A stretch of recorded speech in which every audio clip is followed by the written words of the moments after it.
Do you understand how bad you have to be 9 points behind Burnley at Christmas, while Burnley themselves were 7 points off safety? I need you to sit with that for a second. Let the weight of those numbers settle into your bones like the Midlands frost. Because that's not struggling, that's not bad luck, that's historical levels of embarrassment. This isn't a team flirting with relegation. This is a team already mentally unpacking their championship suitcases and checking the train times to Plymouth before New Year's Day. And the scary part? It doesn't even feel dramatic anymore. It just feels expected. We're now at the point where people are looking back at previous Premier League Sheffield United sides, the ones that barely scrape double digits, and saying, you know what, they'd probably bully this Wolves team. Wolves have been collapsing in slow motion, like a controlled demolition, where the engineers forgot to tell the people still inside the building to get out. But then again, Wolves fans haven't exactly been in a celebratory spirit. How could they be?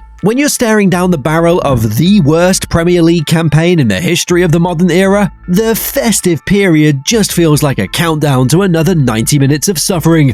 Let's talk numbers, because even as of today, January 17th, the numbers are genuinely insane.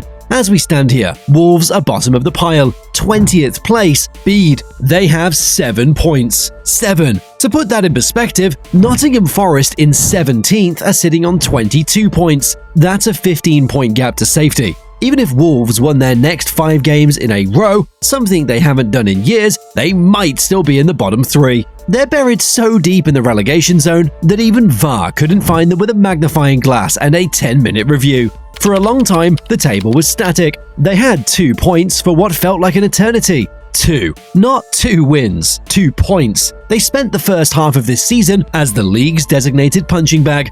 They finally managed to stumble into a win against West Ham on January 3rd, a 3-0 thumping at Molineux that felt less like a football match and more like an exorcism. It was their first Premier League win in 227 days. Think about that. The last time Wolves won a Premier League game before this month, you have to go all the way back to April 26, 2025, against Leicester. Since then, the world has changed. Governments have shifted, trends have died, your hair is probably thinner, and Wolves were still waiting for 3 points. And before anyone says they didn't spend, let's kill that argument immediately and bury it 6 feet under. Wolves spent around 140 million euros. 140 million euros for 7 points. That's roughly 20 million euros per point. That's not just bad recruitment, it's an audit-worthy level of criminal negligence. They've gone shopping almost exclusively in La Liga, bringing in technical, nice players you'd expect to transition well into a possession-based system. On paper, it made sense. Jean Arias arrived with a big reputation. Tolu Arokadare was supposed to be the physical presence they lacked, but on the pitch, for most of this season, it looked like a group of players who met 5 minutes before kickoff in the Molineux car park. They have 16 league losses, they've conceded 41 goals, and honestly, that home loss to Burnley back in December, that was the moment everyone knew this was done. When you lose at home to Burnley in a relegation 6-pointer, the season is over spiritually. The lights are on, but the house has already been repossessed. What annoys me most isn't even one specific flaw. It's everything, all at once, like the entire club is running with 5 separate ideas and none of them speak the same language. You watch them play and you can't even identify a personality. Are they a counter team? No, they're too slow. Are they a possession team? No, they treat the ball like it's a live grenade. Do they press? Sometimes, but it looks like a group project where 2 people, usually João Gomez and Mario Lemina, do all the work, and everyone else pretends their microphone is broken on the Zoom call. Do they sit deep? Well, they try, then they concede anyway. It's like watching a football team constantly caught between "we should be brave" and "please don't hurt us." And the result is the worst of both worlds. They're open and they're timid. But wait, there's a tiny, microscopic flicker of life. Since Rob Edwards took over in November, things have shifted. Not enough to save them, probably, but enough to stop the bleeding. He's actually unbeaten in his last 3 league games, a 1-1 draw with Manchester United, that 3-0 demolition of West Ham, and another 1-1 with Everton. That's 5 points from 9. For this Wolves team, that's basically a title-winning run.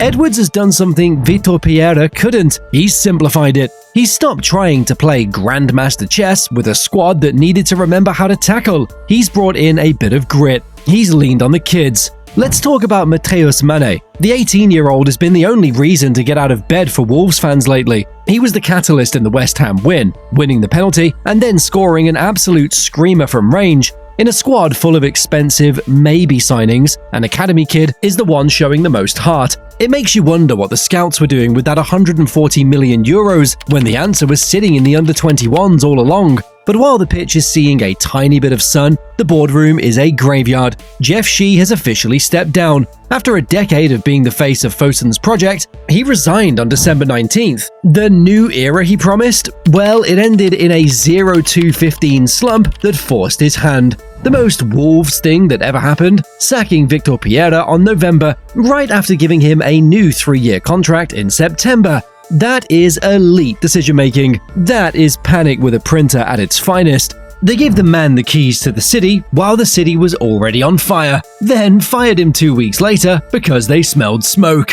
Now we have Nathan Shee, no relation, apparently, as the interim chairman. The fans are tired. They're beyond angry. They've reached the stage of apathy. When season tickets cost £735 in a working-class area like Wolverhampton, you don't get to treat effort like an optional extra. You don't get to jog. You don't get to hide. You owe people energy. Even if you're not good, you owe them the dignity of a fight. Last year, thousands of fans walked out during a 4-1 loss to United. They weren't just leaving a game, they were leaving a project they no longer recognized. And here's the truth nobody wants to say out loud, because it feels like giving up. This Wolves team is already playing for the next season. Sacking Rob Edwards now would be pointless. Everyone knows they're going down. The players know it, the fans know it, the league table screams it.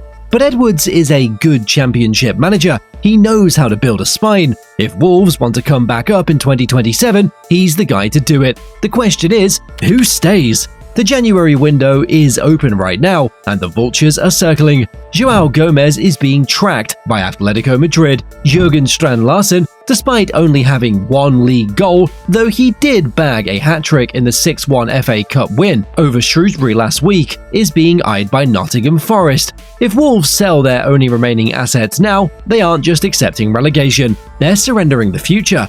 Remember when this club was exciting? Nuno Espírito Santo, Europa League nights under the lights, a Portuguese core that actually looked like they liked each other, Ruben Neves screaming one in from 30 yards, Raúl Jiménez bullying world-class defenders, Diogo Jota running riot. That felt like a real identity, a club with a theme. Even if you hated them, you knew what they were. Now, it's just random. Since 2023, it's been a slow decay. Less ambition, delayed projects, selling the best players, Cunha, Neto, Kilman, and replacing them with maybe this works signings from the bargain bin of La Liga. Selling a winger who gave you double-digit goal involvements and replacing him with someone who hasn't registered a shot on target in 3 months? That's not squad building, that's vibes-based recruitment. And I know someone will say, but it's hard to recruit for Wolves. Okay, sure, but you spent 140 million euros. At some point, you have to look in the mirror and admit you've been wasting money, like a drunk guy on a gambling app at 3 a.m. Apathy has set in, and that's the real killer. Fans already know the ending. They're just waiting for the credits to roll so they can leave the theatre. That penalty miss against Brentford earlier in the season summed it all up. No conviction, no anger, just a gentle side foot like he was passing the ball back to the keeper. That was Wolves. But then you see the Shrewsbury game, 6-1. You see the West Ham game, 3-0. You see Rob Edwards on the touchline actually looking like he gives a damn. You see Hugo Bueno and Santiago Bueno finally looking like a defensive unit. You see Jean Arias actually taking people on. Is it enough? No. The mountain is too high. 15 points is a canyon. But for the first time in a year, Molineux doesn't feel like a funeral home. It feels like a hospital ward where the patient has finally opened their eyes.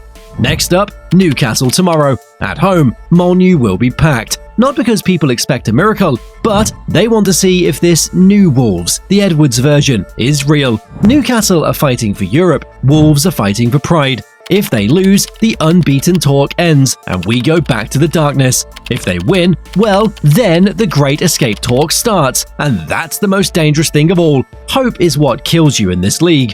If you're a Wolves fan, I'm genuinely sorry. Even the most pessimistic of you didn't think it would be this bad. To go from European quarterfinals to being the laughingstock of the division in 5 years, it's a masterclass in how to dismantle a football club. If you're a West Brom fan, you're probably having the best week of your life. You're watching the slow-motion car crash from the safety of the championship, knowing that next year, the Black Country Derby is back on the menu. So, how do Wolves fix this?